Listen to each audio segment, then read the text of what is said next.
This height marked the exact height on the lowest part of the dam, which happened to be on the river's northern bank, causing water to slowly begin advancing over it. As this occurred, part of the water began seeping into gaps in underlying landslide debris, which soon breached the eastern side of the landslide. Carrying heavy particulates and rock fragments, the lower channel continued to erode away at all sides until the top of the landslide deposit gave way.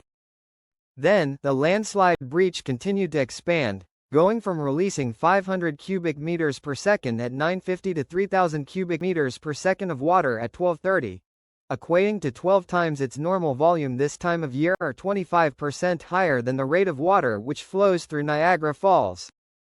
As a result, a flood watch was immediately upgraded to a flood warning along a 106-kilometer-long stretch of the Chilcotin and Fraser Rivers all the way south to Big Bar Creek.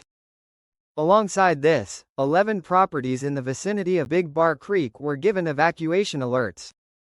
While initial models suggested flood heights, destroyed structures just to the east might reach upwards of 15 meters or 49 feet above the normal river level, geolocated footage seems to suggest the water level only reached up to 9 meters or 30 feet above the normal river level. As the floodwater scoured the riverbank, at 11:45 it reached an evacuated settlement, completely washing away 4 structures and entirely flooding a 5th building. At 12:20 the floodwaters reached another group of buildings, completely washing away 2 more structures and widening the river bank by 65 meters or 213 feet via a 5-meter high flood. At 12:27, it reached the Farwell Canyon Bridge, scouring the riverbank and ground surrounding its base. Even though this bridge has thankfully not collapsed, at least not yet, once this flood is over, it should be closed until it is determined to be structurally safe. By the time the floodwaters reached the confluence of the Fraser River, it had swept away thousands of tons of rock and sediment along with tens of thousands of trees, forming a giant mass of debris which could cause problems further downstream.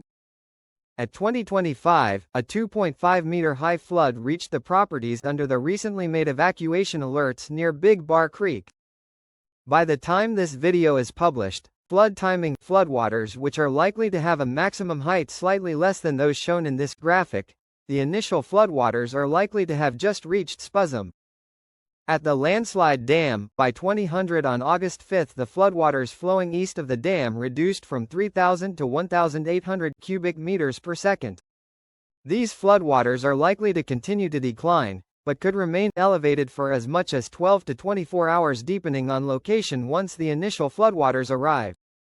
While 7 homes and buildings were likely destroyed, which is tragic, the flood which is still ongoing could have been a lot worse. I do have some new information revolving around landslide cause, why the landslide occurred in the first place, as apparently a medium-term cause of a major wildfire destroying vegetation on the slope in 2017 did not initiate the movement of the slope in question. While that could still technically have played a factor, the slope had been apparently already in motion at a slow rate for several decades beforehand. Also, supporting my previous notion that the landslide occurred in a region with multiple other young landslides whose dates we do not know, the indigenous peoples of the area call Farwell Canyon Nagwentald, which roughly translates to landslides across the river.